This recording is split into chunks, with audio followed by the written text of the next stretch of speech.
A babysitter and a hurricane walk into a bar, and that's how this week's new episodes of Victor and Valentino happen. Let's review them, shall we? Continuing with the episode reviews I started last week, this weekend it's all about taking a look at episodes 7 and 8 of Cartoon Network's fresh new original series. It's still kind of fresh, right? There are spoilers ahead, so there will be timestamps for the convenience of those who still want commentary but prefer to be unspoiled. Episode 7 is titled The Babysitter, and this one sounds vague enough to go a number of different ways. The title card says Psycho. Anyway, Andres is back and he's doing something cool again, this time buying fireworks. That's a weird one in a lot of states, but then again, what does Monte Macabre have anyway? Vic and Val want to head on down and watch him light some off, but before that can go down, Chata offers me an opportunity to reference another classic horror movie.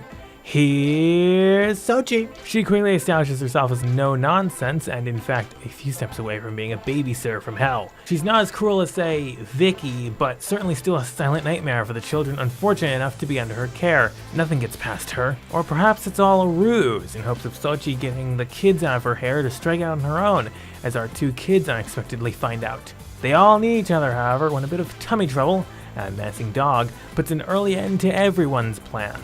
I enjoyed this episode for its subversion of expectations and the hijinks which proceeded to ensue, including 2 attempts at an E.T. the Extraterrestrial reference. This week's runs, no plot referential pun intended, started off on a strong note with probably one of the more unique episode plots I've seen as of late. It's not necessarily all the time where I legitimately don't know what's going on. Props to the show for doing it this one time. On to episode 8, Hurricane Chata. Don't tell the World Meteorological Organization, though this year's sea, Hurricane Chantal, is awfully close. It's the summer, everyone's having fun, and according to Don Jalapeño's awfully ominous warning, it's the summer solstice. Vic and Val are wearing embarrassing things, well, mostly Val, and everyone's heading down to the conveniently placed beachside for some sunny fun. Hey, you two! You boys need to get inside! The summer solstice is always a bad day here in Monte Macabro.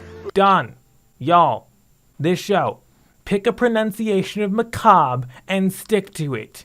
Either you're doing fake Spanish or grammatically correct. You can't have both. The conversation at Waterside between the boys really does seem more like a mystery kind of thing, and I think that's the kind of thing people were initially looking for on this show, but ultimately didn't get. After our plot-establishing synopsis scene, Victor and Valentino set off to their next great adventure, exploitation.